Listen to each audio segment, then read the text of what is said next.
Hello everyone, এখন আমি তোমাদের সঙ্গে West Bengal Council of Higher Secondary এডুকেশনের ক্লাস 12-এর 4th সেমিস্টার ভূগোলের যে আঞ্চলিক চ্যাপ্টারটা আছে তার সেকেন্ড ইউনিট অর্থাৎ ভারতের প্রেক্ষাপট, জনবসতি এবং উন্নয়ন, এই যে চ্যাপ্টারটা আছে এর গ্রামীণ বসতি এবং গ্রামীণ বসতি সম্পর্কে আমি এই ভিডিওতে তোমাদের সঙ্গে আলোচনা করব।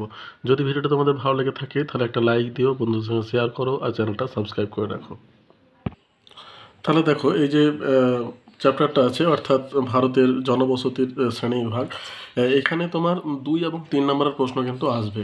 আশা করি প্রত্যেকেই জানো, তবুও আমি বলে দিতে চাই যে 2 আর 3-এর প্রশ্ন এখানে আসবে, 5 নম্বরের প্রশ্ন কিন্তু আসবে না। অতএব তোমাদের প্রশ্নের উত্তরগুলো কিন্তু সেভাবেই করতে হবে।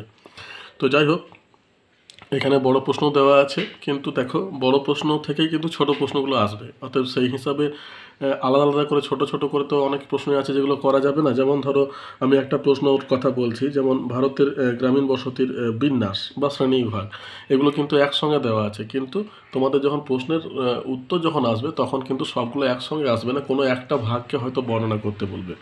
বুঝতে পারছো তো? অতএব সেই অনুযায়ী তোমাদের কিন্তু প্রিপারেশনটা নিতে হবে। তা দেখো, আমাদের প্রথমেই যে জিনিসটা জানতে হবে সেটা হচ্ছে যে আদমশুমারি কী। তাহলে আদমশুমারিটাই আমাদের জনবসতি বা জনবসতি যে শ্রেণীবিভাগ হয় আদমশুমারি অনুযায়ী কিন্তু হয়ে থাকে। অতএব আমাদের সর্বপ্রথম জানতে হবে যে আদমশুমারি জিনিসটা কী। তাহলে দেখো, আদমশুমারি কোনটাকে বলছে? বলছে কোনো ভৌগোলিক অঞ্চলের জনসংখ্যা সংক্রান্ত এবং বিভিন্ন আর্থসামাজিক তথ্য পরিসংখ্যান নির্দিষ্ট সময়ের ব্যবধানে সংগ্রহ করাকে আদমশুমারি বলে। ভারতে প্রথম আদমশুমারি শুরু হয়েছিল 1881 খ্রিস্টাব্দে। এরপর প্রতি 10 বছর অন্তর 2011 খ্রিস্টাব্দ পর্যন্ত নিয়মিত গৃহীত হয়েছে। কিন্তু 2021 খ্রিস্টাব্দে কোভিড-19-এর কারণে আদমশুমারি করা যায়নি। 2026 খ্রিস্টাব্দের 1 এপ্রিল থেকে পরবর্তী আদমশুমারির কাজ শুরু হবে বলে সরকারি নির্দেশিকায় রয়েছে, যেটাকে আমরা সেন্সাস বলছি। বুঝতে পারছো? তাহলে প্রতি 10 বছর অন্তর এটা হওয়ার কথা, কিন্তু 2011 কিন্তু লাস্ট হয়েছে। 2011-র পরে 2021-এ হওয়ার কথা ছিল, কিন্তু সেটা কোভিড-19-এর জন্য হয়নি, যার জন্য 2021 থেকে 2005 বছর পর 2026-এ কিন্তু সেন্সাস 1 এপ্রিল থেকে শুরু হবে বলে সরকার কিন্তু নির্দেশ দিয়েছে। তো যাই হোক, এখন অবশ্য এসআইআরের কাজ চলছে। এসআইআরের কাজ হলেই তারপরে হয়তো সেন্সাসের জন্য অর্ডার বেরোবে। তো দেখো, এরপরে যে প্রশ্নটা আছে সেটা হচ্ছে যে বসতি কাকে বলে। ভারতে বসতির পর্যায়গুলি সম্পর্কে লেখো। তাহলে বসতির ডেফিনেশন আমাদেরকে দিতে হবে যে বসতি জিনিসটা কী। এটা কিন্তু আদমশুমারি অনুযায়ী কিন্তু এই ডেফিনেশনগুলো দেওয়া থাকে। বুঝতে পারছো তো? এই যে আদমশুমারি যেটা বললাম, সেই আদমশুমারি অনুযায়ী কিন্তু বসতির ডেফিনেশনগুলো দিতে হবে। তাহলে দেখো, বসতি কাকে বলে বা সেটেলমেন্ট, ইংরাজিতে বলছে সেটেলমেন্ট। হচ্ছে ভৌগোলিক স্মিথ তার ডিকশনারি অফ জিওগ্রাফি গ্রন্থে বলেছেন, স্থায়ীভাবে বসবাস করার জন্য মানুষের তৈরি আবাসস্থলকে বসতি বলে। অক্সফোর্ড ডিকশনারিতে বলা আছে, কোনো অঞ্চলে স্থায়ীভাবে গড়ে ওঠা মানুষ্য সমাবেশকে বসতি বলে। তাহলে এই দুটো দিলে। এবার বৈশিষ্ট্য কি বলছে? এটি মানুষের স্থায়ীভাবে গড়ে ওঠে আবাসস্থল। 2 হচ্ছে জনসংখ্যা এবং ঘনত্বের পরিবর্তে এর নামেরও পরিবর্তন হয়।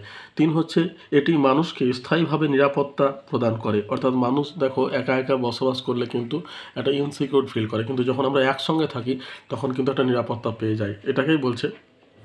4 নম্বর বলছে এখানে মানুষ স্বাধীনভাবে বসবাস করতে পারে।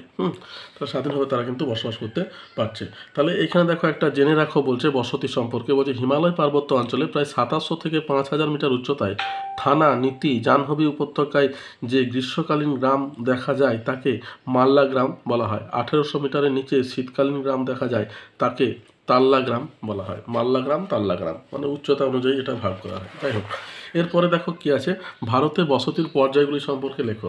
তাহলে দেখো, এই যে বসতিগুলো গড়ে উঠেছে, এই বসতিগুলো কিন্তু একদিনে গড়ে ওঠেনি। বিভিন্ন পর্যায়ে গড়ে উঠেছে। আর আমাদের ভারতের যে সভ্যতা, সিন্ধু সভ্যতা, এটা বিশ্বের প্রাচীনতম সভ্যতা। দুটো সভ্যতা, মেসোপটেমিয়া আর সিন্ধু সভ্যতা, এই দুটো সভ্যতার মধ্যে বলা হয় নাকি আমাদের এই যে সিন্ধু সভ্যতাটাই হচ্ছে প্রাচীনতম। আরও তো অনেক সভ্যতা আছে যেগুলো এই দুটোর নিরিখে তারা কিন্তু নবীন, আর এই দুটোর মধ্যে আবার প্রাচীন বলা হয় সিন্ধু সভ্যতাকে। তাহলে আমরা হচ্ছি বিশ্বের সবথেকে পুরনো যে সভ্যতা, সেই সভ্যতারই অংশ। তো দেখো, এখানে ভারতের যে সভ্যতা সেটা সম্পর্কে এখানে কয়েকটা কথা দেওয়া আছে, যদিও এটা তোমাদের পরীক্ষার সময় খুব একটা গুরুত্বপূর্ণ আছে কিনা আমি বলতে পারবো না, কিন্তু এটা আমার তোমাদের জানিয়ে রাখা বা একটু শোনানো ভালো লাগবে। দেখো, বলছে যে ভারতের ভারতে জনবসতির ঐতিহাসিক প্রেক্ষাপট হাজার হাজার বছর ধরে বিস্তৃত, সমৃদ্ধ এবং জটিল। প্রাচীন বসতি, প্রথমে দেখো আছে মেহেরগড় সভ্যতা। হ্যাঁ, ভারতীয় উপমহাদেশের প্রাচীনতম জনবসতিগুলির মধ্যে একটি, যা প্রায় 7000 খ্রিস্টপূর্বাব্দে প্রতিষ্ঠিত হয়েছিল। অর্থাৎ দুটো ভাগে ভাগ করা যায়, খ্রিস্টপূর্বাব্দ, খ্রিস্টাব্দ। আমাদের যেটা আছে এটা কিন্তু খ্রিস্টাব্দ, বুঝতে পারছো, অর্থাৎ খ্রিস্টের জন্মের পরে। আর এই 7000 বছর খ্রিস্টপূর্বাব্দ, এইটার কথা বলছে। এই নব্যপ্রস্তর যুগীয় জনবসতি বসতি স্থাপনকারী কৃষি জীবনে রূপান্তরের সূচনা করে। এবার দেখো 2 নম্বর বলছে সিন্ধু সভ্যতা। অর্থাৎ এই যে মেহেরগড় সভ্যতা যেটা বলছে, এটা কিন্তু আমরা নিদর্শন খুব একটা পাই না, কিন্তু যাই হোক এটা তোমার বলা হয়েছে। এরপর সিন্ধু সভ্যতা বলছে 3300 খ্রিস্টপূর্বাব্দ থেকে 1500 খ্রিস্টপূর্বাব্দ দিকে সমৃদ্ধি লাভ করে এই সভ্যতা।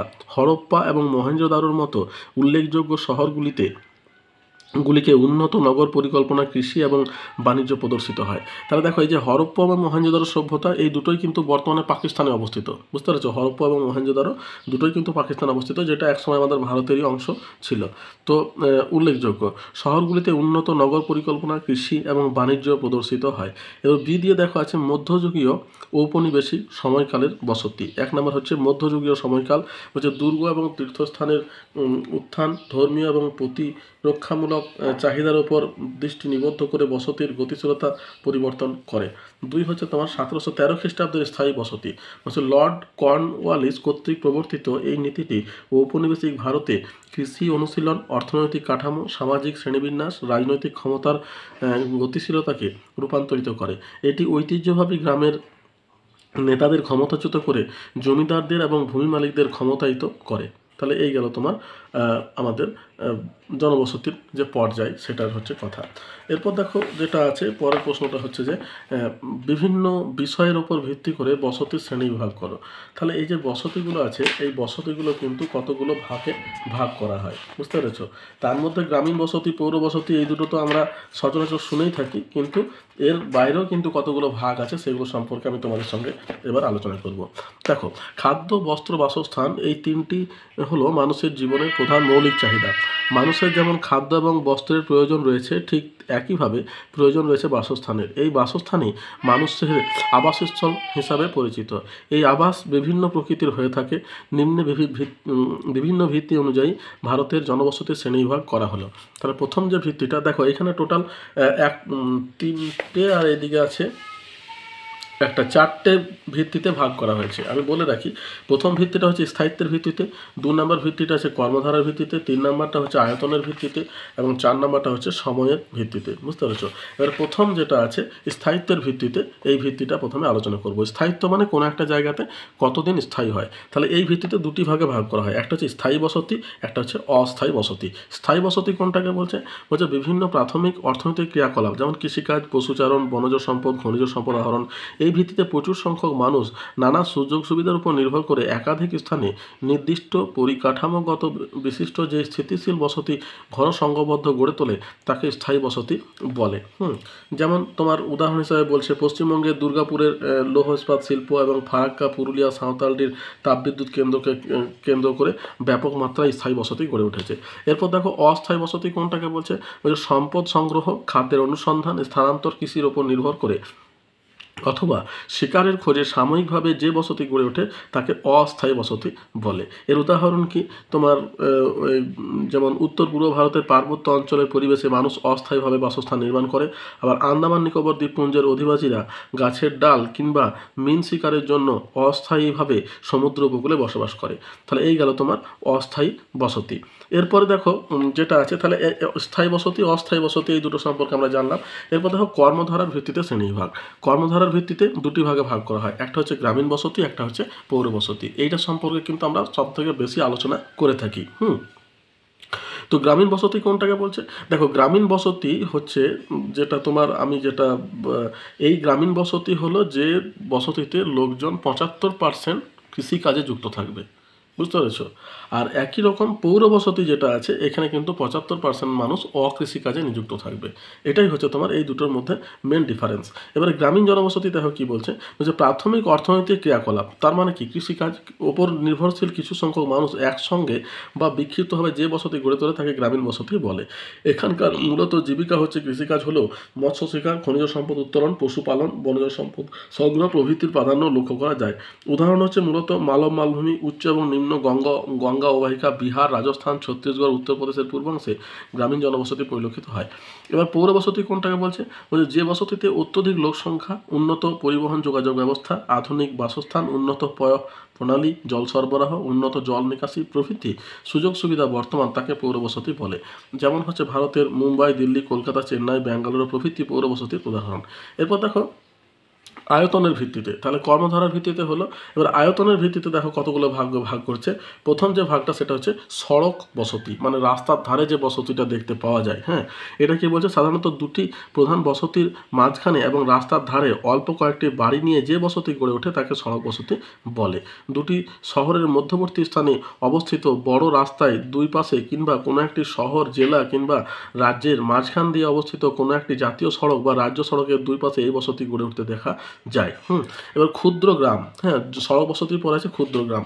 ক্ষুদ্র গ্রামের ইংরাজি নাম হচ্ছে হ্যামলেট। এটা কিন্তু মনে রাখবে, অনেক সময় শর্ট প্রশ্ন কিন্তু আসে। হ্যামলেট লেখা থাকবে, হ্যামলেট তার মানে হচ্ছে ক্ষুদ্র গ্রাম। বলছে হ্যামলেট শব্দের অর্থ হলো ক্ষুদ্র গ্রাম, গ্রামের প্রধান বসতি থেকে দূরে বিচ্ছিন্নভাবে অবস্থিত কয়েকটি ঘর বাড়ি নিয়ে গঠিত বসতিকে হ্যামলেট বা ক্ষুদ্র গ্রাম বলে। দেখো এই হচ্ছে তার ছবি। হ্যাঁ, ক্ষুদ্র গ্রাম অর্থাৎ বিচ্ছিন্নভাবে সে কিন্তু অবস্থান করছে এই রাস্তার মোড় বরাবর। হ্যাঁ, এরপর দেখো আছে হ্যামলেটের পরে আছে তোমার গ্রাম। ঠিক আছে, সরি আমি এখানে কিন্তু একটা জিনিস ভুল বললাম, রাস্তার মোড় বরাবর কিন্তু নয়, বুঝতে পেরেছো, বিচ্ছিন্নভাবে অবস্থান করবে। মানে এইখানে এটা রাস্তা, এখানে যে জনবসতিটা আছে এটা কিন্তু হ্যামলেট নয়, এখান থেকে বিচ্ছিন্নভাবে এই যে দেখো যে একটা দুটো ঘর এই যে আছে এইগুলোকে কিন্তু বলছে হ্যামলেট।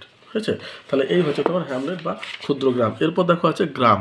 গ্রাম কোনটাকে বলছে, সাধারণত 50 থেকে 1000 অথবা তার বেশি জনসংখ্যা বিশিষ্ট প্রাথমিক অর্থনৈতিক ক্রিয়াকলাপের উপর নির্ভরশীল হ্যামলেটের থেকে অধিক ক্ষেত্রমানযুক্ত বসতিকে গ্রাম বলা হয়। তাহলে হ্যামলেট যখন বড় হয়ে যায় তখন তোমার এবং যার জনসংখ্যা 50 থেকে 1000-এর মধ্যে থাকবে তখন সেটাকে গ্রাম বলা হয়।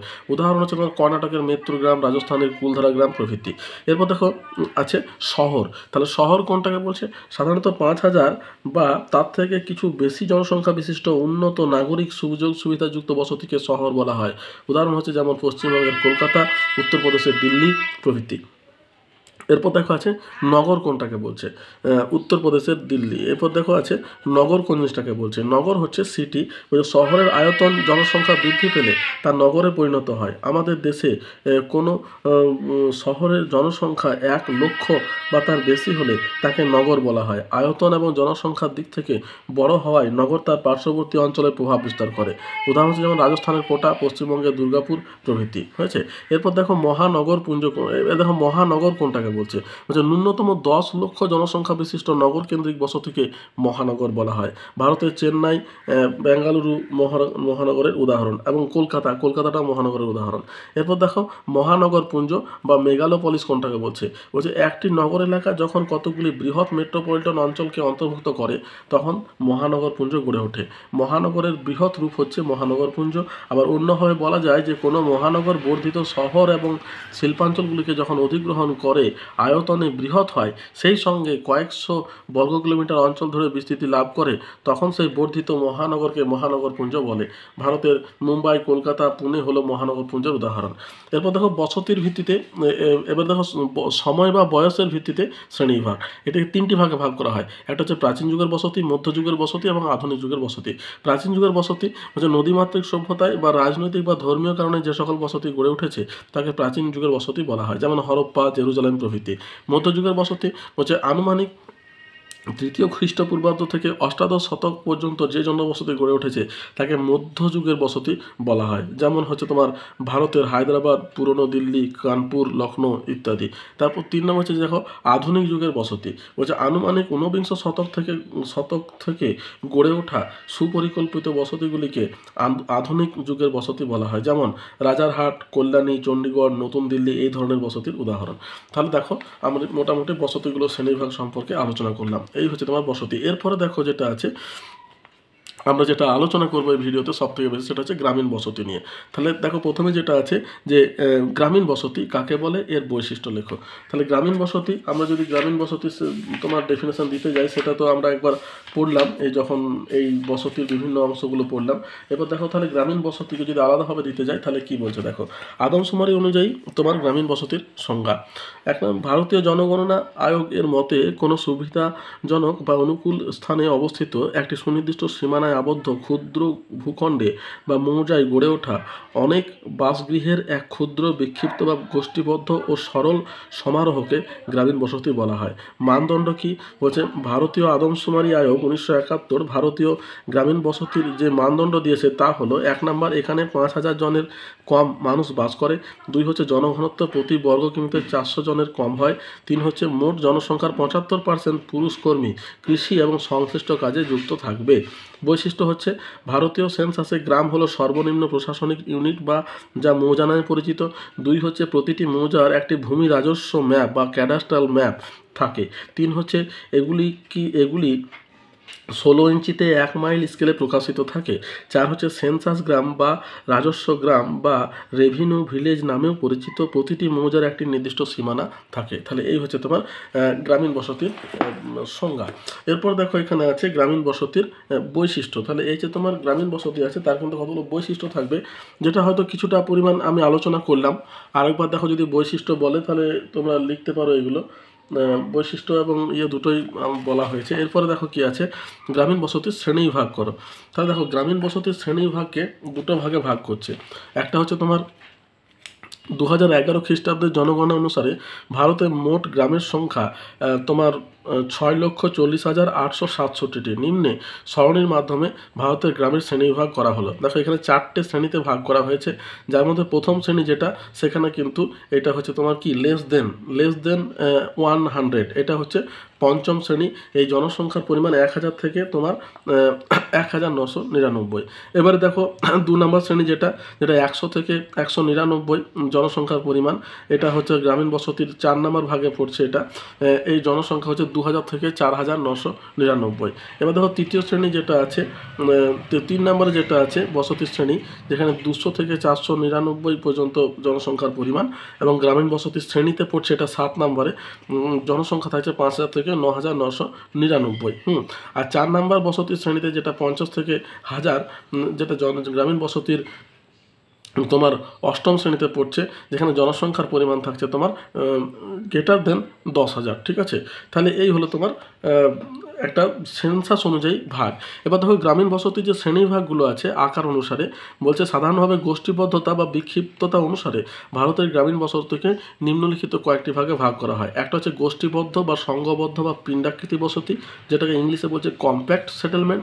2 হচ্ছে দণ্ডাকৃতি বা রৈখিক বসতি, যেটা ইংলিশে বলছে লিনিয়ার সেটেলমেন্ট। আর 3 নম্বর হচ্ছে বিক্ষিপ্ত বা বিচ্ছিন্ন জনবসতি, যেটাকে বলছে ডিসপার্সড সেটেলমেন্ট। ঠিক আছে, তাহলে এই কয়েকটি ভাগে কিন্তু তোমার গ্রামীণ যে বসতি আছে সেগুলোকে ভাগ করা হচ্ছে একটা সেন্সাস অনুযায়ী। এরপরে দেখো কি আছে, গ্রামীণ গোষ্ঠীবদ্ধ বা সংঘবদ্ধ বা পিণ্ডাকৃতি জনবসতি কাকে বলে, এর শ্রেণীবিভাগ করো। এই প্রকৃতির গ্রামীণ বসতি গড়ে ওঠার কারণ লেখো। তাহলে আমরা যে 3টে ভাগ আছে সেই 3টে ভাগের মধ্যে প্রথমে গোষ্ঠীবদ্ধ, সংঘবদ্ধ বা পিণ্ডাকৃতি জনবসতি সংজ্ঞাটা করব। দেখো এটা কি বলছে, একই নির্দিষ্ট প্রাকৃতিক পরিবেশে মানুষ যখন নিজেদের বিভিন্ন প্রয়োজনে একসঙ্গে বসতি গড়ে তোলে বা হ্যামলেটগুলি বর্ধিত হয়ে সংঘবদ্ধভাবে অবস্থান করে বসতিতে পরিণত হয়, তখন তাকে গোষ্ঠীবদ্ধ বা সংঘবদ্ধ বা পিণ্ডাকৃতি জনবসতি বলা হয়। দেখো এখানে এই যে আঁকা যে ছবিগুলো দেওয়া আছে এগুলো হচ্ছে তোমার সবই গোষ্ঠীবদ্ধ পিণ্ডাকৃতি বসতির তোমার ছবি। ঠিক আছে, এবার দেখো কোথায় কোথায় আছে ভারতের উদাহরণ হচ্ছে ভারতের পাঞ্জাব, হরিয়ানা, মহারাষ্ট্র, রাজস্থান প্রভৃতি রাজ্যে গোষ্ঠীবদ্ধ জনবসতি দেখতে পাওয়া যায়। এবার শ্রেণী বিভাগ দেখো, একে মূলত 3টি ভাগে ভাগ করা হচ্ছে। 3টি ভাগ, প্রথম হচ্ছে এককেন্দ্রিক গোষ্ঠীবদ্ধ বসতি, তারপর দেখো আনুকেন্দ্রিক বসতি আর বহু আনুকেন্দ্রিক বসতি। এবার এককেন্দ্রিক গোষ্ঠীবদ্ধ বসতি কোনটাকে বলছে, এই ধরনের গোষ্ঠীবদ্ধ জনবসতি সাধারণত কোনো একটি বিষয়কে কেন্দ্র করে গড়ে ওঠে। এক্ষেত্রে সাধারণত কোনো জলাশয়, মন্দির, মসজিদ মসজিদ প্রভৃতি কোনো একটি বিষয়কে কেন্দ্র করে এই ধরনের বসতির বিকাশ লাভ করে। যেমন ভারতের মরু অঞ্চলে মরুদ্যানকে কেন্দ্র করে এইরকম এককেন্দ্রিক জনবসতি গড়ে ওঠে। তারপর দেখো দ্বি অনুকেন্দ্রিক গোষ্ঠীবদ্ধ জনবসতি, বলছে অনেক সময় কোনো একটি নির্দিষ্ট স্থান বা বিষয়কে কেন্দ্র না করে কাছাকাছি দুটি স্থানে গোষ্ঠীবদ্ধভাবে জনবসতি গড়ে ওঠে, তাকে দ্বি অনুকেন্দ্রিক গোষ্ঠীবদ্ধ জনবসতি বলে। এই ধরনের জনবসতির প্রকৃষ্ট উদাহরণ হলো উড়িষ্যার বোলানি এবং ঝাড়খণ্ডের মেঘাতুবুরু।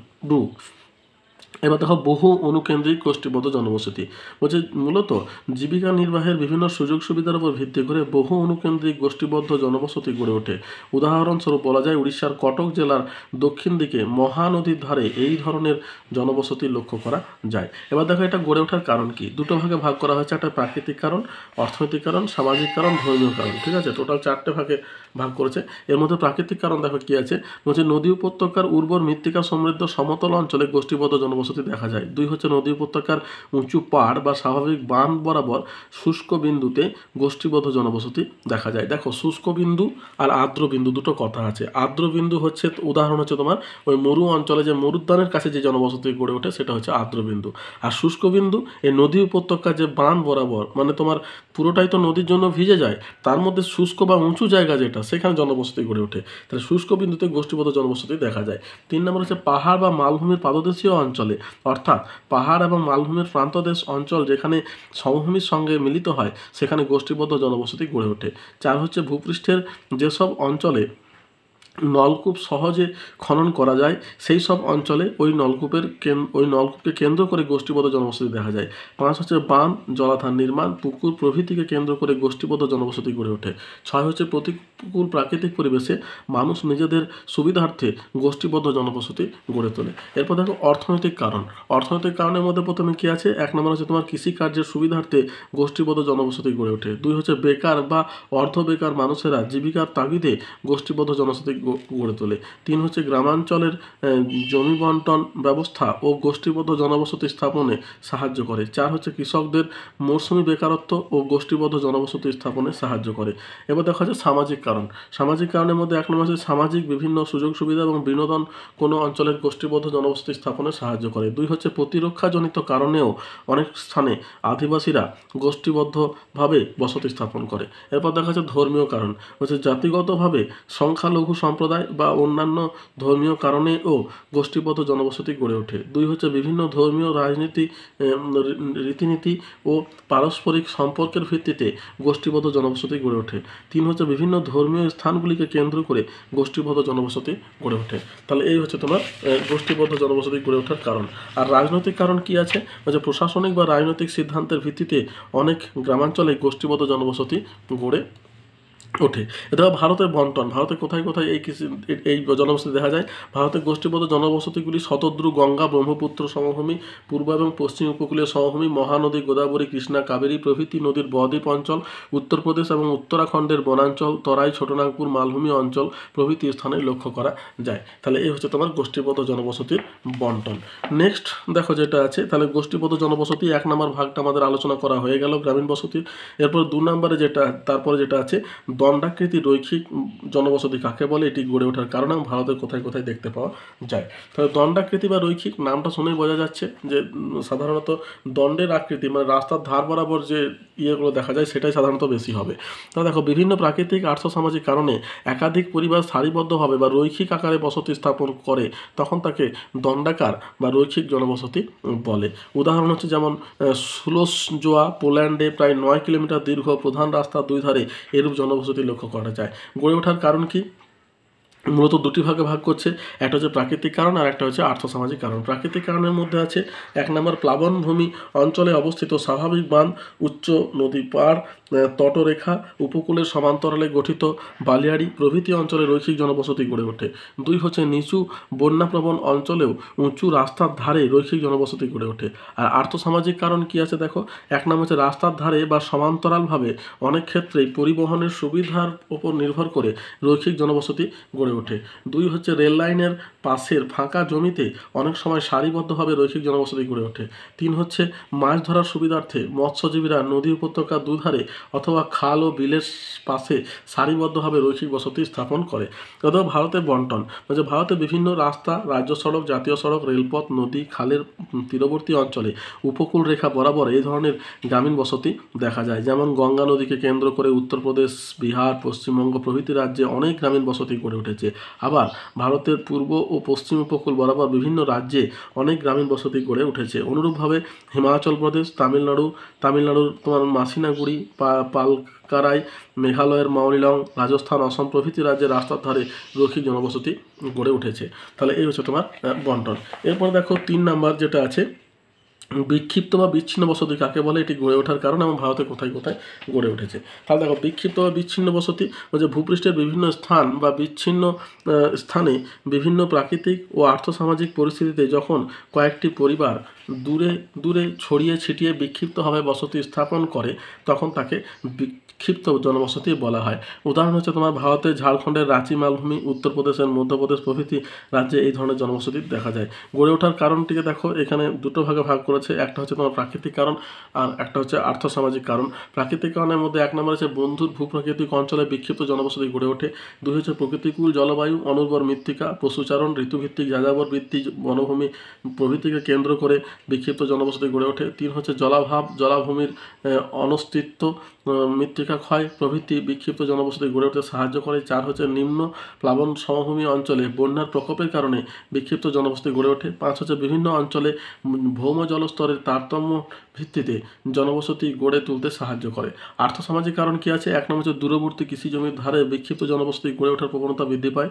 2 হচ্ছে কৃষি জমির ক্ষুদ্র আয়তন, ধাপযুক্ত চাষের জমির পার্শ্ববর্তী অঞ্চলে বিক্ষিপ্ত জনবসতি গড়ে ওঠে। 3 হচ্ছে তোমার পতিত জমি, জলাভূমি, উপকূলে লবণাক্ত জমি পুনরুদ্ধার করলে সেই সব অঞ্চলে বিক্ষিপ্ত জনবসতি গড়ে ওঠে। 4 হচ্ছে খনিজ সম্পদ আহরণ, বনজ সম্পদ আহরণ, ব্যক্তিগত ব্যবসা বাণিজ্যের প্রয়োজনে অনেক সময় বিক্ষিপ্ত জনবসতি গড়ে ওঠে। 5 হচ্ছে নিজের কৃষি জমিতে উৎপাদিত ফসলের নজরদারি করার জন্য বিক্ষিপ্ত জনবসতি গড়ে ওঠে। 6 হচ্ছে অনুন্নত পরিবহন ব্যবস্থাযুক্ত অঞ্চলে বিক্ষিপ্ত জনবসতি গড়ে ওঠে। 7 হচ্ছে উপজাতি অধ্যুষিত অঞ্চলের অর্থনীতির ধারণ ও জাতিগত বৈশিষ্ট্যের নিরিখে বিক্ষিপ্ত জনবসতি গড়ে ওঠে।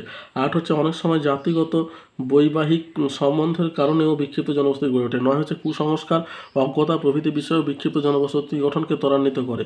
আর 10 হচ্ছে গ্রামের সাপ্তাহিক হাট বা উৎসব বা মেলাকে কেন্দ্র করে তার নিকটবর্তী অঞ্চলে বিক্ষিপ্ত জনবসতি গড়ে ওঠে। ঠিক আছে, এরপর দেখো ভারতের বন্টন কি আছে। বলছে এই ধরনের জনবসতি ভারতের পার্বত্য অঞ্চল, মরু অঞ্চল, মরুপ্রায় অঞ্চল প্রভৃতি স্থানে দেখা যায়। ভারতের বিন্ধ্য উচ্চভূমি, দক্ষিণ পশ্চিম পাঞ্জাব, রাজস্থানের ইন্দিরা গান্ধী খালের কমান্ড অঞ্চল, উত্তরপ্রদেশ এবং উত্তরাখণ্ডের তরাই অঞ্চল প্রভৃতি স্থানে এই ধরনের জনবসতি দেখা যায়। তাহলে এই গেল তোমার বিক্ষিপ্ত বসতির গড়ে ওঠার কারণ এবং তার বন্টন। তাহলে দেখো এই যেগুলো আছে এগুলো কিন্তু যেগুলোর হোক একটা ভাগ তোমাদের আসবে, সব কিন্তু একসঙ্গে আসবে না। এরপর দেখো আছে ভারতের গ্রামীণ জনবসতির বিন্যাস সম্পর্কে লেখো। এবার বিন্যাস মানে কি বলতো? এটা হচ্ছে তোমার ওই জ্যামিতিক বিন্যাস, অর্থাৎ আকৃতি অনুযায়ী যে বিন্যাস। তাহলে দেখো ভারতের গ্রামীণ জনবসতির বিন্যাসকে কয়টি ভাগে ভাগ করা হয়। যেমন 1 নম্বর হচ্ছে তোমার আয়তাকার প্যাটার্ন। তাহলে আয়তাকার যখন এইরকমভাবে যখন থাকবে তখন সেটাকে আয়তাকার প্যাটার্ন বলছে। আয়তক্ষেত্রাকার বসতিগুলি সাধারণত দেশের নিবিড়ভাবে চাষযোগ্য উৎপাদনশীল সমভূমিতে গড়ে ওঠে। তাদের জ্যামিতিক আকৃতি বা আয়তাকার বা বর্গাকার আয়তক্ষেত্রাকার বসতি লেনগুলি সাধারণত সোজা সমকোণে একে অপরের সাথে মিলিত হয়। এরপর দেখো এটা কোথায় দেখা যায়? ভারতের গঙ্গা শতদ্রু সমভূমি, পাঞ্জাব, হরিয়ানা, উত্তরপ্রদেশ এবং উপদ্বীপীয় মালভূমি অঞ্চলে এটা দেখতে পাওয়া যায়। এবার দেখা হচ্ছে রৈখিক প্যাটার্ন। রৈখিক প্যাটার্ন জনবসতি হলো সেই সব জনবসতি যা একটি রেখা বরাবর গড়ে ওঠে এবং একটি রৈখিক আকৃতি ধারণ করে। এই দেখো রাস্তার ধারে এরকমভাবে যখন রেখার আকারে অবস্থান করবে। এটা তোমার কোথায় দেখা যায়? বলছে সাধারণত তোমার নিম্ন হিমালয়, শিবালিক, উত্তর পূর্ব ভারতের পাহাড়ি রাজ্য, উত্তর পূর্ব পশ্চিমঘাট এই ধরনের জনবসতি অসংখ্য দেখা যায়। এরপর দেখো বৃত্তাকার বা অর্ধবৃত্তাকার ধরন। তাহলে এটা হচ্ছে বৃত্তাকার বা অর্ধবৃত্তাকার জনবসতি সাধারণত পুকুর, হ্রদ, গর্ত বা সমুদ্র উপকূলের চারপাশে গড়ে ওঠে।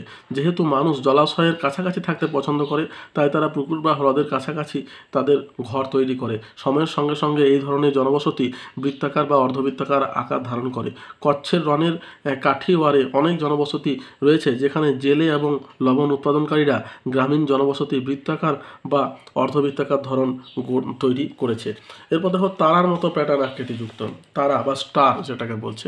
তো তারার মতো প্যাটার্ন হচ্ছে গ্রামীণ জনবসতির তারার মতো প্যাটার্ন সেই স্থানে বিকশিত হয় যেখানে বেশ কয়েকটি রাস্তা একত্রিত হয়, অর্থাৎ যেগুলো মাথা 5 মাথা যেগুলো আমরা বলি না, সেই রকম। যেমন ধরো এখানে যেটা আছে, এখানে তোমার 1 2 3 4, এটা চৌমাথা আর কি, 4টে এসে এখানে মিলিত হচ্ছে।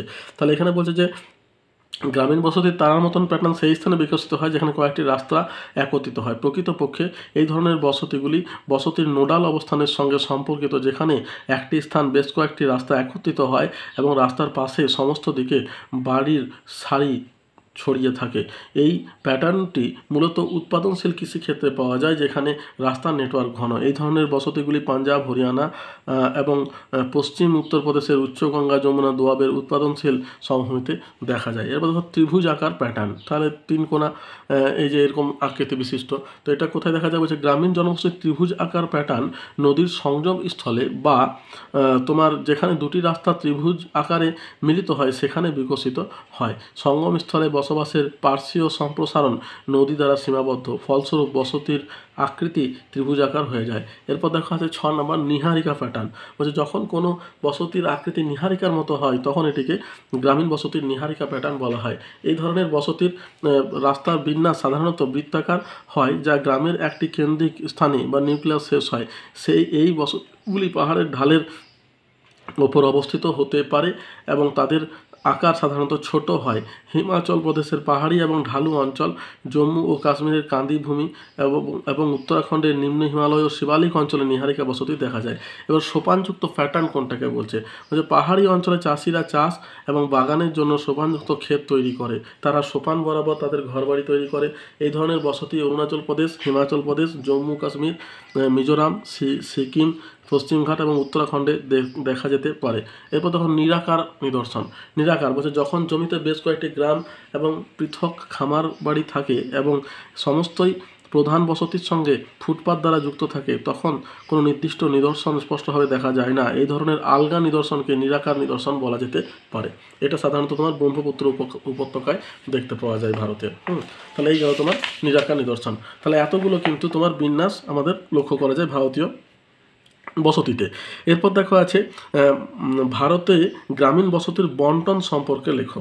তাহলে গ্রামীণ বসতির যে বন্টন আছে, দেখো এইখানে এই যে বন্টনগুলো বিভিন্ন যে আমাদের ভূপ্রকৃতিক ভাগ আছে, আমাদের ভারত থেকে যদি ভূপ্রকৃতিক ভাগে ভাগ করা হয় তো প্রায় 5টা ভাগ পাওয়া যায়, ঠিক আছে? উত্তরের পার্বত্য অঞ্চল, উত্তরের সমভূমি অঞ্চল, তারপরে উপকূলের অঞ্চল, মালভূমি অঞ্চল, মরু অঞ্চল, এরকম কিন্তু 5টা ভাগ কিন্তু পাওয়া যায়। তো সেই 5টা ভাগের কোথায় কীরকম ধরনের বন্টন আছে এটা কিন্তু তোমাদের আসবে। তো দেখো এইখানে মানে আলোচনা করতে হবে। তো এখানে তোমার যেমন ধরো হিমালয় গ্রামীণ বসতি অঞ্চল, তো এখানে সবগুলো কিন্তু আসবে না, তোমাদের হয়তো বলে দিল হিমালয়ের গ্রামীণ বসতি অঞ্চলের বন্টন লেখো, বা উত্তরের সমভূমি অঞ্চলের বন্টন লেখো, বা উপদ্বীপীয় গ্রামীণ অঞ্চলের বন্টন লেখো, বা উপকূলীয় গ্রামীণ অঞ্চলের বন্টন লেখো, বা তোমার বদ্বীপ অঞ্চলের বন্টন লেখো। এরকম করে কিন্তু ভাগ করে করে দেওয়া থাকবে। তো দেখো হিমালয়ের বসতি যেটা সেটা আমি প্রথমে আলোচনা করছি। বলছি হিমালয়ের বসতিগুলি হয় আধা সংকুচিত। দেখো হিমালয়ের বসতি মানে যেগুলো পার্বত্য অঞ্চল, অর্থাৎ যেমন আমাদের পশ্চিমবঙ্গের দার্জিলিং, ঠিক আছে? তারপরে তোমার ভারতের উত্তরে যেটা আছে কাশ্মীর, হ্যাঁ, তো এগুলো কিন্তু হিমালয়ের অংশ বিশেষ, হ্যাঁ, জম্মু কাশ্মীর এগুলো, তো ওইগুলোই তোমার আলোচনা করতে হবে। তাহলে কী বলছে দেখো, হিমালয়ের জনবসতিগুলি হয় আধা সংকুচিত, বিক্ষিপ্ত অথবা আধা বিক্ষিপ্ত। বলছে কাশ্মীর, কুলু, মানালি, দুন উপত্যকার মতো আন্তঃ পাহাড়ি উপত্যকায় গ্রামীণ জনবসতিগুলি মূলত সংকুচিত, আধা সংকুচিত। অধিক উচ্চতায় বিশেষ করে আলপাইন চারণভূমিতে তোমার বসতিগুলি ছড়িয়ে ছিটিয়ে থাকে। বন্ধুর ভূপ্রকৃতি, ঠান্ডা জলবায়ু এবং কৃষি জমির অভাব ছড়িয়ে ছিটিয়ে থাকা বসতিগুলির বৃদ্ধির পক্ষে সহায়ক। কাশ্মীরের গুজ্জর এবং বাকরওয়াল, হিমাচল ও কুমায়ুনের ভুটিয়া এবং সিকিমের লেপচারা যারা ট্রান্সহিউম্যান অনুশীলন করে তারা শীতকাল কাটানোর জন্য সমতল অঞ্চলে তাদের স্থায়ী ঘর এবং গ্রীষ্মকালে ছাগল চরানোর জন্য কাশ্মীরের আলপাইন চারণভূমিতে অস্থায়ী ঘর তৈরি করে। জম্মু কাশ্মীরের বেশিরভাগ গুজ্জর এবং বাকরওয়ালদের কাঠুয়া, জম্মু, রাজৌরি এবং পুঞ্চ জেলায় স্থায়ী বসতি রয়েছে, যেখানে তারা শীতকাল কাটায় এবং কৃষিকাজে নিয়োজিত থাকে। অন্যদিকে গ্রীষ্মকালে তারা পুষ্টিকর ঘাস ব্যবহার করার জন্য আলপাইন চারণভূমিতে উঠে যায়। পূর্ব হিমালয়ের রাজ্যগুলিতে যেমন অরুণাচল প্রদেশ, মিজোরাম, নাগাল্যান্ড, ত্রিপুরা বসতিগুলি সাধারণত ছোট এবং ব্যাপকভাবে ছড়িয়ে ছিটিয়ে থাকে, কারণ খাড়া ঢাল, ঢেউ খেলানো ভূপ্রকৃতি, ভারী বৃষ্টিপাত, ঘন বন এবং বিভিন্ন উপভাষায় কথা বলে উপজাতিরা। তবে ইন্দো তিব্বতী সংস্কৃতির উত্তরাঞ্চলে সংকুচিত এবং সুসংগঠিত বসতিগুলি পাওয়া যায়। মেঘালয়ের খাসি জয়ন্তিকা গ্রামগুলি ঝর্ণা, তারপরে জলাশয়ের কাছে পাহাড়ের ঢাল বরাবর অবস্থিত, যা বিচ্ছিন্ন বসতি থেকে শুরু করে বিক্ষিপ্ত এবং আধা সংকুচিত বসতি পর্যন্ত বিস্তৃত। নাগাল্যান্ড গ্রামগুলি সাধারণত সমুদ্রপৃষ্ঠ থেকে 1000 থেকে 2000 মিটার উচ্চতার মধ্যে পাহাড় স্পার এবং শৈলশিরার সমতল চূড়ায় অবস্থিত। নাগাল্যান্ডে বসতি স্থাপনের জন্য দেখো, এই যে টাগাল্যান্ডগুলো আছে না, এগুলো পূর্ব ভারতের অংশ, ঠিক আছে, আমাদের যেটাকে বলছে 7 সিস্টার্স, ঠিক আছে। তো দেখো, পাহাড় স্পার, শৈলশিরা, সমতল চূড়া অবস্থিত। নাগাল্যান্ডে অবস্থিত বসতি স্থাপনের জন্য প্রধান বিবেচ্য বিষয় হলো আক্রমণকারীদের বিরুদ্ধে সুরক্ষা এবং প্রতিরক্ষা। মণিপুরে কুফি যারা স্থানান্তর চাষাবাদ করে তারা ঝুম খেতে তাদের অস্থায়ী কুঁড়েঘর তৈরি করে, কিন্তু স্থায়ী বসতি নিরাপদ স্থানে থাকে, অর্থাৎ বসতির স্থায়ী ঘরগুলি স্থানান্তরিত হয় না। মিজোরামের লুসাই উপজাতিরা উপত্যকায়, পাহাড়ের চূড়ায় এবং রাস্তার ধারে তাদের রৈখিক বসতি তৈরি করে। ত্রিপুরার চাকমা উপজাতিদের ক্ষেত্রে একই অবস্থা দেখা যায়। এরপর দেখো, ভারতের সমভূমি অঞ্চলের গ্রামীণ বসতি। ভারতের উত্তরের সমভূমি অত্যন্ত উৎপাদনশীল এবং নিবিড়ভাবে চাষ করা হয়। খাল, কূপ, নলকূপ দ্বারা সেচের মাধ্যমে ফসলের পর্যাপ্ত পরিমাণে সেচ পাওয়া যায়। পাঞ্জাব, হরিয়ানা এবং উত্তরপ্রদেশের সমভূমিতে গ্রামীণ বসতি সমানভাবে বণ্টিত এবং বড় আকারের। উত্তরের সমভূমিতে ভাঙ্গড় অঞ্চলে প্রধান বসতিগুলি গোষ্ঠীবদ্ধ, আধা গোষ্ঠীবদ্ধ। অন্যদিকে খাদারের এবং বেল্ট সমভূমিতে, যা বর্ষাকালে প্রায়ই প্লাবিত হয়, গ্রামীণ বসতিগুলি হয় আধা গোষ্ঠীবদ্ধ বা ছড়িয়ে ছিটিয়ে থাকে। পশ্চিম রাজস্থানে, যেখানে ভূদৃশ্য বালির টিলা দ্বারা চিহ্নিত, গ্রামীণ বসতিগুলি সাধারণত আধা গোষ্ঠীবদ্ধ ধরনের, তবে পূর্ব রাজস্থান বসতিগুলি গোষ্ঠীবদ্ধ এবং বড়। উত্তরপ্রদেশ এবং উত্তরাখণ্ডের তরাই অঞ্চলে বেশিরভাগ বসতি আধা গোষ্ঠীবদ্ধ এবং তারপরে আকার হয় মাঝারি। তরাই অঞ্চলের বনভূমিগুলি বন, জলাভূমি এবং বন্যার প্রাধান্যের কারণে এখানকার বসতি অসম বণ্টিত। এই অঞ্চলের গ্রামীণ বসতিগুলি নিষ্কাশন রেখা এবং ঢালের প্রকৃতি অনুসারে গড়ে ওঠে। তারপর দেখো, মধ্য গঙ্গা সমভূমিতে গ্রামীণ বসতিগুলি আধা গোষ্ঠীবদ্ধ, ছোট আকারের কিন্তু ঘন সন্নিবিষ্ট। অন্যদিকে নিম্ন গঙ্গা সমভূমিতে জলতাত্ত্বিক বৈশিষ্ট্যগুলি গ্রামীণ বসতির ধরন নির্ধারণে একটি প্রধান ভূমিকা পালন করে। রাঢ় সমভূমি পশ্চিমবঙ্গের ডুয়ার্স এবং সুন্দরবন বদ্বীপে ছড়িয়ে ছিটিয়ে থাকা জনবসতিগুলি খুব সাধারণ। ব্রহ্মপুত্র উপত্যকায় গ্রামগুলি সাধারণত নদীর তীরে অবস্থিত। ব্রহ্মপুত্র উপত্যকায় গ্রামগুলি আকারে ছোট। এরপর দেখো, উপদ্বীপীয় ভারতে গ্রামীণ জনবসতি। উপদ্বীপীয় মানে তোমার সাউথে যে তোমার দ্বীপ অঞ্চলে যেটা আছে, বলছে উপদ্বীপীয় ভারতের ভূপ্রকৃতির প্রচুর বৈচিত্র্য রয়েছে। ফলস্বরূপ দেশের উপদ্বীপীয় অংশে মিশ্র ধরনের গ্রামীণ বসতি লক্ষ্য করা যায়। আরাবল্লী পাহাড়ি অঞ্চল জুড়ে তোমার রাজস্ব গ্রামের বসতির মধ্যে কুঁড়েঘর ব্যাপকভাবে ছড়িয়ে ছিটিয়ে রয়েছে। জয়পুর এবং আশেপাশের এলাকাগুলি গোষ্ঠীবদ্ধ এবং আধা গোষ্ঠীবদ্ধ বসতি দ্বারা চিহ্নিত। আরাবল্লীর দক্ষিণ অংশে বিচ্ছিন্ন এবং বিক্ষিপ্ত ধরনের গ্রামীণ বসতি রয়েছে। বুন্দেলাখণ্ডে জল সরবরাহের স্থানগুলির কাছে বসতি গড়ে উঠেছে, যা মূলত ছড়িয়ে ছিটিয়ে রয়েছে। এবার ছোটনাগপুর মালভূমি অঞ্চলের বসতিগুলি সাধারণত গোষ্ঠীবদ্ধ এবং আধা গোষ্ঠীবদ্ধ ধরনের। বাঘেলখণ্ডের উর্বর অঞ্চলে বসতিগুলি ঘন। মহারাষ্ট্রের লাভা মালভূমি অঞ্চলে জলের উৎসের কাছে ঘন বসতি রয়েছে, তবে পুনা, সোলারপুরের মধ্যে ঘনবসতি, আধা গোষ্ঠীবদ্ধ বসতি এবং বিক্ষিপ্ত প্রকৃতির। কর্ণাটকের ময়দান এবং রায়ালসীমা অঞ্চলে বিস্তৃতভাবে ঘন বসতি রয়েছে, যেখানে মালনাদে বসতিগুলি আধা গোষ্ঠীবদ্ধ প্রকৃতির। আবার কাবেরী বদ্বীপ এবং উপকূলীয় অঞ্চলে গোষ্ঠীবদ্ধ এবং আধা ঘন বসতি রয়েছে। সাহিদ্রি পর্বতমালায় বিক্ষিপ্ত বসতির প্রাধান্য রয়েছে। এবার দেখো, উপকূলীয় অঞ্চলে গ্রামীণ বসতি, অর্থাৎ সমুদ্রের উপকূলবর্তী অঞ্চলগুলিতে, যেগুলো মাছ চাষ বা সমুদ্রের উপরে তারা জীবিকা নির্বাহ করে।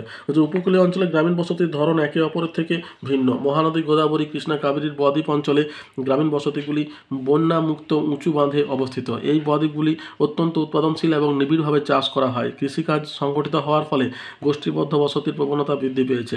পূর্ব উপকূল বরাবর উচ্চ জোয়ারের ঠিক ওপরের দিকে বিভিন্ন আকারের তোমার বিভিন্ন আকারের এবং নকশার বেশ কয়েকটি মাছ ধরার গ্রাম রয়েছে। তারপরে মালাবার উপকূলে বৃহৎ আকারের গোষ্ঠীবদ্ধ বসতি রয়েছে। তবে নারকেল এবং কাজু চাষের এলাকায় বিক্ষিপ্তভাবে এবং গোষ্ঠীবদ্ধ বিক্ষিপ্ত এবং কাজু চাষের বিক্ষিপ্ত বসতি রয়েছে। কচ্ছের রণ অঞ্চলে এক বা দুটি কক্ষ বিশিষ্ট ছোট আকারের আধা গোষ্ঠীবদ্ধ এবং বিক্ষিপ্ত বসতি রয়েছে। এই আধা গোষ্ঠীবদ্ধ এবং বিক্ষিপ্ত থাকা বসতিগুলির মধ্যবর্তী ব্যবধান খুব কিন্তু বেশি। তাহলে এই হলো তোমার দেখো মোটামুটি একটা আকৃতি। শুধু এখানে দ্বীপ অঞ্চলটা বাদ গেলো, যেটা পরে আমরা আলোচনা করছি, ঠিক আছে। তাহলে দেখো এই হচ্ছে তোমার গ্রামীণ জনবসতির বন্টন সম্পর্কে আলোচনা। এরপর দেখো কতগুলো পার্থক্য আমাদের করতে হবে গোষ্ঠীবদ্ধ এবং বিক্ষিপ্ত জনবসতি, এই দুটোর মধ্যে পার্থক্য কী।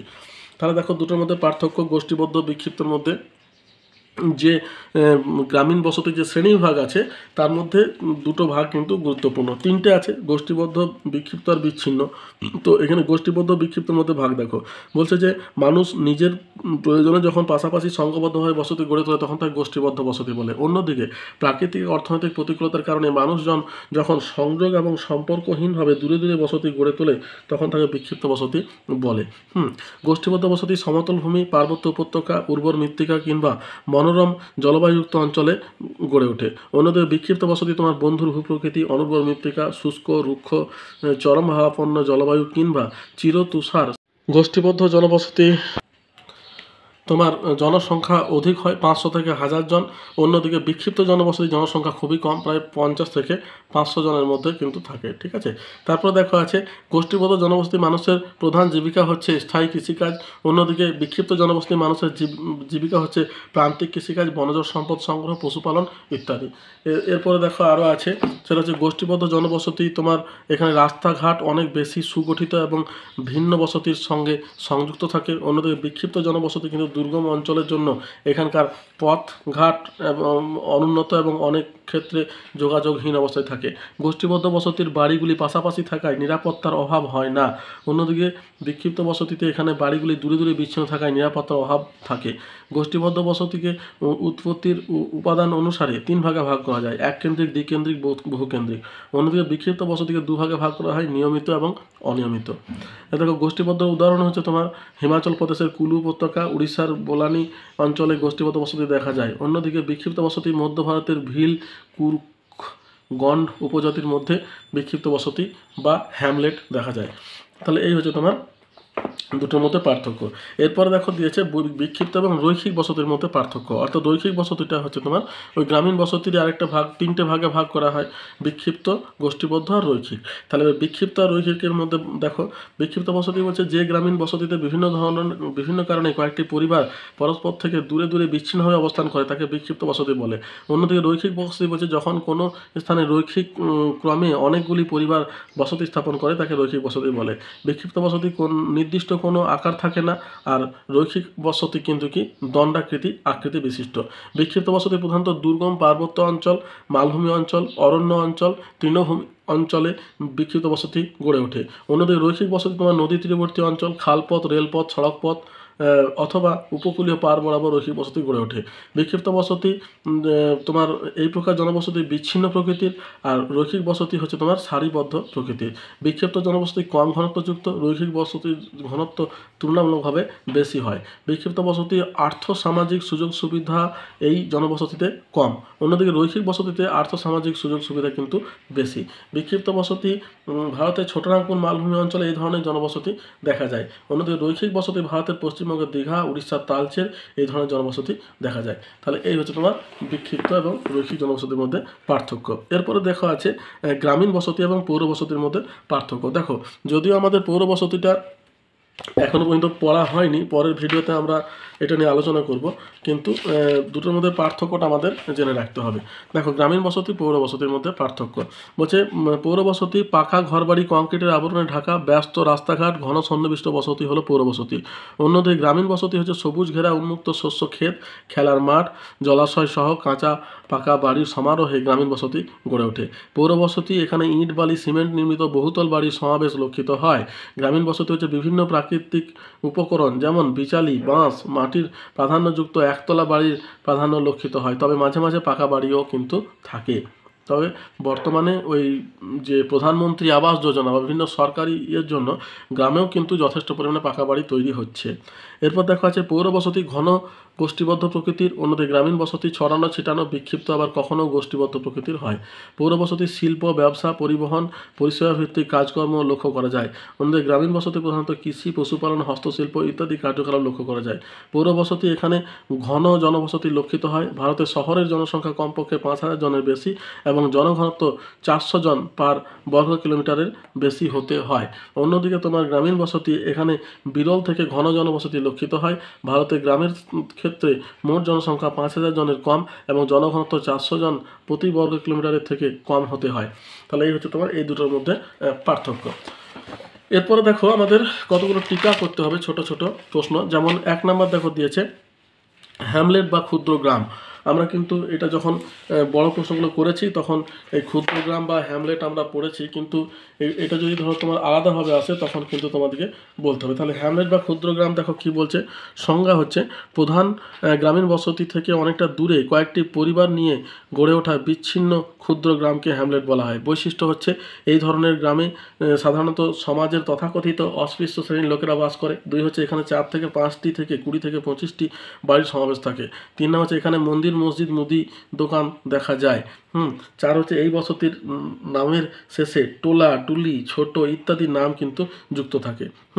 এগুলো তো সাধারণত তোমার ওই বিশেষ নাম হচ্ছে রাজস্থান এবং হরিয়ানায় যেটা ধানি নামে থোক নামে পরিচিত। উদাহরণ হচ্ছে কলকাতা শহরতলির সন্নিকটে কুমোরটুলি, পাটুলি, আরোহীটোলা, এগুলো হচ্ছে এর উদাহরণ। এরপর দেখো মৌজা বা সেন্সাস গ্রাম বা রাজস্ব গ্রাম কাকে বলে।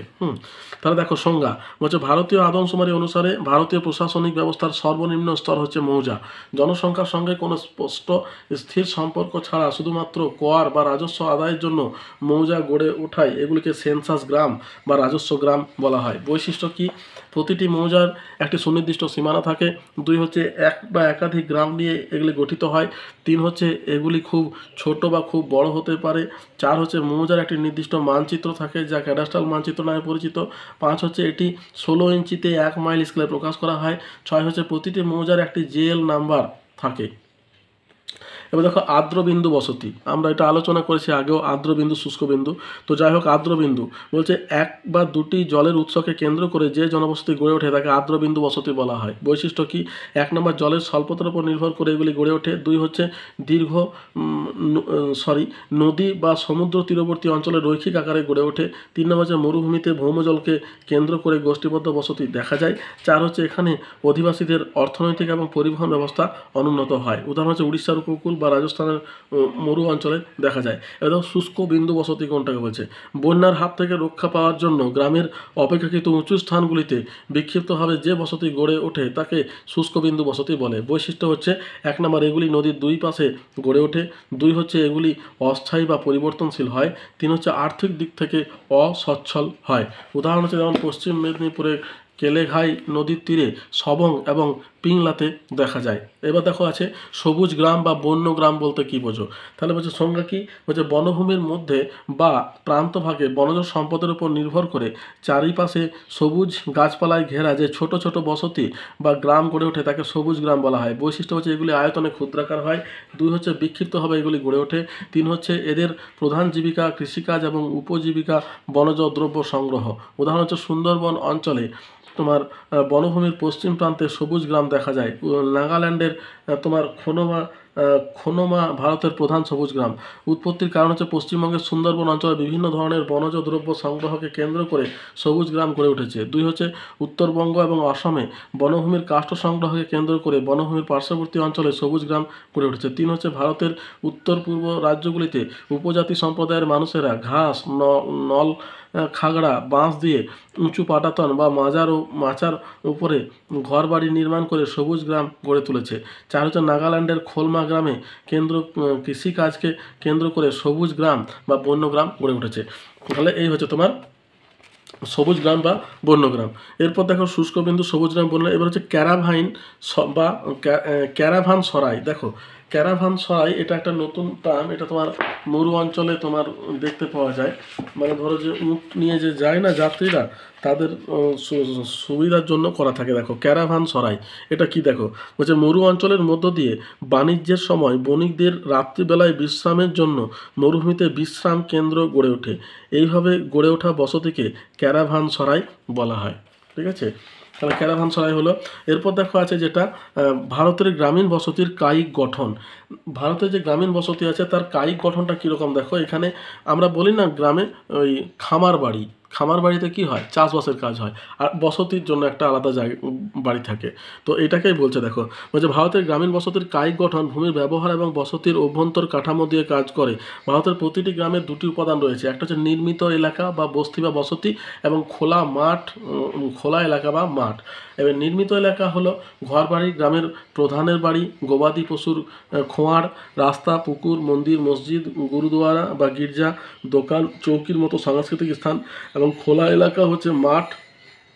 মাঠ হলো গ্রামবাসীদের কর্মক্ষেত্র, যেখানে কৃষকেরা তাদের ফসল ফলায়, দুগ্ধ খামারিরা তাদের গবাদি পশু পালন করে। বিশিষ্ট বসতি ভূগোলবিদ ডাকসিস তাদের বসতির কায়িক গঠনের 4টি প্রধান অংশ চিহ্নিত করেন। এর মধ্যে 1 নম্বর হচ্ছে তোমার মাঠ বা সমজাতীয় অংশ, 2 হচ্ছে রাস্তা বা গলি, 3 নম্বর হচ্ছে তোমার নির্মিত এলাকা বা বস্তি, 4 নম্বর হচ্ছে ধর্মীয় স্থান, পঞ্চায়েত ঘর, এবং মুরুং উপজাতি এলাকাযুক্ত ক্লাব এবং সাংস্কৃতিক স্থান নিয়ে গঠিত বিশেষ সাংস্কৃতিক এলাকা। তাহলে এই হচ্ছে তোমার ফিজিক্যাল স্ট্রাকচার বা তোমার গ্রামীণ বসতির কায়িক গঠন। এরপরে দেখো যেটা আছে হিমালয় পার্বত্য অঞ্চলে কীরূপ গ্রামীণ বসতি দেখা যায়। তাহলে এটা তো আমরা আলোচনা করলাম হিমালয় পার্বত্য অঞ্চলে কীরকম দেখতে পাওয়া যায়। তারপর দেখো উপদ্বীপীয় মালভূমি অঞ্চলে গ্রামীণ বসতি, এটা আলোচনা করেছি। এবার ভারতের বদ্বীপ অঞ্চলে, দ্বীপ অঞ্চলে গঠিত গ্রামীণ বসতির ধরন সম্পর্কে লেখো। এটা আমাদের আলোচনা করা হয়নি, এটা আমাদের আলোচনা করতে হবে। গ্রামীণ বসতি মানে এরকমভাবে কিন্তু প্রশ্নগুলো তোমাদের টুকরো টুকরো করে আসবে, সেই জন্য কিন্তু মানে প্রশ্নগুলো আবার আমরা লিখেছি। তাহলে দেখো দ্বীপ অঞ্চলে গ্রামীণ বসতির ধরন সম্পর্কে হচ্ছে ভারতের পূর্ব দিকে বঙ্গোপসাগরের উপর আন্দামান নিকোবর দ্বীপপুঞ্জ এবং পশ্চিম দিকে আরব সাগরের উপর লাক্ষা, আমিন দ্বীপি এবং মিনিয়ক দ্বীপপুঞ্জ মূল ভূখণ্ড থেকে বিচ্ছিন্নভাবে অবস্থান করছে। দ্বীপগুলির খরস্রোতা নদী, বিচ্ছিন্ন পাহাড় ও ঘন চিরহরিত অরণ্য অধ্যুষিত ভূপ্রকৃতিতে স্থানীয় উপজাতিরা বিচ্ছিন্নভাবে বসতি নির্মাণ করে থাকে। 1 নম্বর হচ্ছে আন্দামান নিকোবর দ্বীপপুঞ্জের গ্রামীণ বসতি গঠনের ক্ষেত্রে 2টি ধরন লক্ষ্য করা যায়। এ হচ্ছে এই অঞ্চলের স্থানীয় উপজাতি সম্প্রদায় দ্বারা গঠিত জনবসতি, বি হচ্ছে অভিবাসিত জনগোষ্ঠী দ্বারা নির্মিত জনবসতি, 2 হচ্ছে লাক্ষা, মিনিয়ক এবং আমিন দ্বীপি অঞ্চলে আদিম এবং আধুনিক জনগোষ্ঠীর এক মিশ্র আর্থসামাজিক অবস্থা গড়ে উঠেছে। কাভারাত্তি, আমিনি, বিত্রা, কালপেনি প্রভৃতি দ্বীপ অঞ্চলে গোষ্ঠীবদ্ধ জনবসতি দেখা যায়। অন্যদিকে আমিন দ্বীপি, কোয়াস, মালমিস অধিবাসী সম্প্রদায়গুলি তাদের স্বতন্ত্র সংস্কৃতি এবং ঐতিহ্যের কারণে বিচ্ছিন্নভাবে পৃথক পৃথক গ্রাম গড়ে তুলেছে। ঠিক আছে, তাহলে এই হচ্ছে দ্বীপ অঞ্চলের তোমার গ্রামীণ বসতি হয়েছে। তাহলে দেখো এই মোটামুটি এরকম ধরনের প্রশ্নগুলো তোমাদের করতে হবে। ইম্পর্টেন্ট প্রশ্নগুলো আমি মোটামুটি তোমার সঙ্গে আলোচনা করে দিলাম। এরপরের ভিডিওতে আমি তোমাদের পৌর বসতি সম্পর্কে আলোচনা করব। যদি ভিডিওটা তোমাদের ভালো লেগে থাকে তাহলে একটা লাইক দিও, বন্ধুদের সঙ্গে শেয়ার করো, আর চ্যানেলটা সাবস্ক্রাইব করে রাখো। কোনো প্রশ্ন থাকে আমাকে কমেন্ট বক্সে লিখে পাঠাও। তাহলে এতদূর পর্যন্তই, দেখা হচ্ছে পরের ভিডিওতে। ধন্যবাদ।